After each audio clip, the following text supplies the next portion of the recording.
할렐루야, 은혜성산교회 김한기 목사입니다. 우리 그리스도인들은 어떤 환경에 처해 있든지 그리스도의 향기를 풍기는 자가 되어야 할 것을 배워왔습니다. 직장에서 또 학교에서 어느 자리에서든 나는 예수 믿는 사람이야 하는 메시지를 명확하게 드러내는 사람이 그리스도의 향기를 내는 사람이라고 우리는 굳게 믿고 있습니다.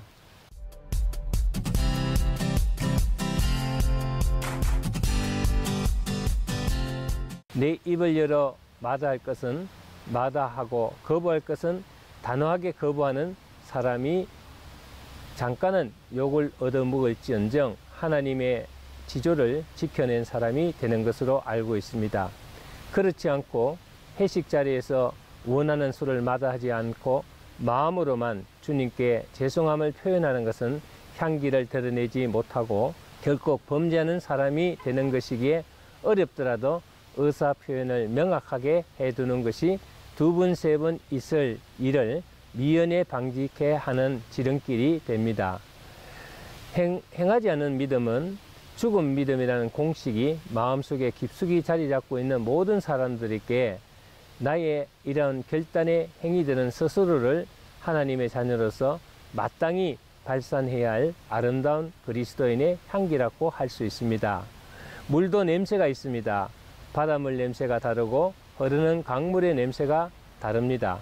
고인물 냄새와 흐르는 물 냄새가 각각 다릅니다.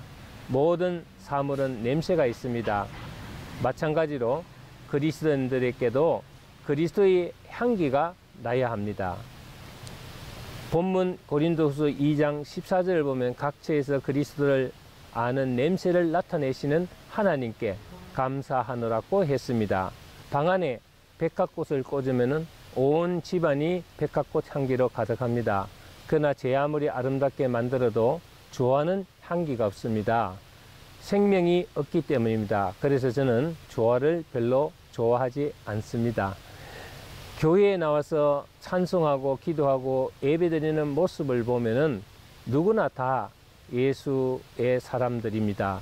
그러나 예배가 끝나고 교회를 떠나 삶의 현장으로 돌아갈 상황에 어떠한지가 중요합니다. 과연 자신의 삶의 현장에서도 그리스도의 향기를 바라고 있는지가 중요합니다. 본문 고린도후서 2장 16절을 보면은 사망에 이르는 냄새가 있고 생명에 이르는 냄새가 있다고 했습니다. 사망에 이르는 냄새란 사람을 죽이는 냄새요, 생명에 이르는 냄새란 사람을 살리는 냄새를 의미합니다.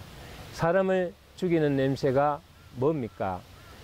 대형 건물에 화재가 발생하면은 화학 성분으로 된 물질들, 즉 카펫이나 천장이나 바닥재에서 내뿜는 유독가스에 질식해 죽는 사람이 더 많다고 합니다. 우리 시대에는 인간의 생명을 죽이는 유해 물질들이 주위에 너무 많습니다. 핸드폰, 컴퓨터, 만화, 인터넷, 방송, 잡지, 소설, 광고, 마약, 폭력 전문 기사 등 쉴 새 없이 파도처럼 밀려옵니다. 이것을 막을 길이 없습니다. 요즘 현 정부에서는 가짜 뉴스를 경계하라고 발표도 한 적이 있지만 사람을 죽이는 유해 매스컴의 피해는 어제 오늘의 이야기가 아닙니다. 그것은 현대인들의 정신세계를 파괴시키고 건전한 가정을 파괴시키고 젊은이들의 사고를 마비시키고 있습니다. 문화랍고 다 좋은 것은 아닙니다. 약이랍고 다 좋은 약이 아닙니다. 의사들의 말에 의하면은 약물 중독으로 몸과 정신을 망가뜨린 데는 수년이 걸린다고 합니다. 알코올 중독의 경우 수십 년이 걸린다고 합니다. 술 한 잔 마셨다고 그 다음 날부터 중독자가 되는 것은 아닙니다. 한 잔, 두 잔, 하루 이틀, 1년, 2년 거듭하면서 마시다가 중독자가 되는 것입니다. 신앙도 잘못된 신앙은 영혼을 죽이고 가정을 파괴해버립니다. 이단이나 사이비 신앙은 영혼을 죽일 뿐만 아니라 인격도 삶도 파괴해버리는 것입니다.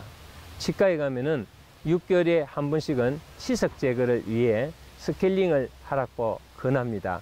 제 아무리 잘 닦아도 6개월 정도 지나면은 이 벽이나 틈새에 불순물이 끼어서 치석이 되고, 치석을 없애지 않으면 이도 상하고 악취가 난다는 것입니다. 우리들의 신앙생활도 마찬가지입니다. 대부분의 그리스도인들에게서 나는 나쁜 냄새는 불순종, 불의와 불법을 저지르고 하나님 말씀에 순종하지 않을 때 악취가 납니다. 그러나 사람을 살리는 냄새, 온 세상에 퍼지는 아름다운 향기가 있습니다.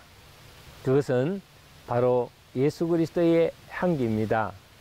결론적으로 말씀드리자면, 첫째로 우리는 각 처에서 그리스도의 향기를 발해야 합니다.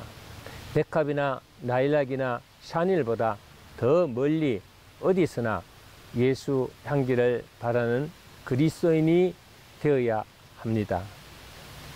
가정이나 공동체에서 한 사람이 풍기는 그리스도의 향기로 모든 사람들이 예수 향기에 취하게 되는 것입니다. 둘째로 하나님 앞에서 향기가 되어야 하겠습니다. 15절에서 바울은 하나님 앞에서 그리스도의 향기를 내갖고 했습니다. 이 말씀의 의미는 하나님을 위하여라는 것입니다. 왜 향기를 발해야 합니까? 하나님께 영광을 돌리기 위해서입니다.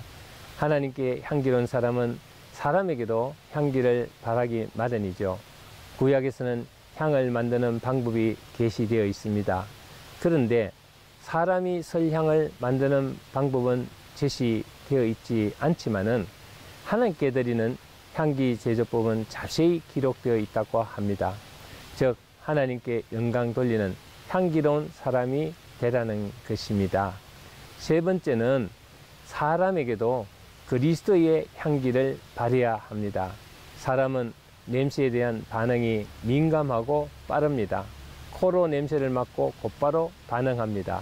그리스도의 향기란 그리스도인으로서 발산해야 할 향기를 말합니다. 곧 우리의 말이나 행동을 의미하는 것이죠. 우리의 입으로 손과 발로 예수님의 향기를 아름답게 발산해야 합니다. 그래서 사람들이 저 사람은 진짜로 참된 크리스찬이라는 말을 듣는 향기가 나야 하겠죠. 교회 다니면서 향기보다는 악취로 하나님의 영광을 버리고 욕되게 하는 사람들이 얼마나 많습니까? 이제 우리는 하나님의 고귀한 자녀로서 그리스도의 향기를 아름답게 발산할 줄 아는 진정한 그리스도인이 되시기를 주님의 이름으로 축원합니다. 감사합니다.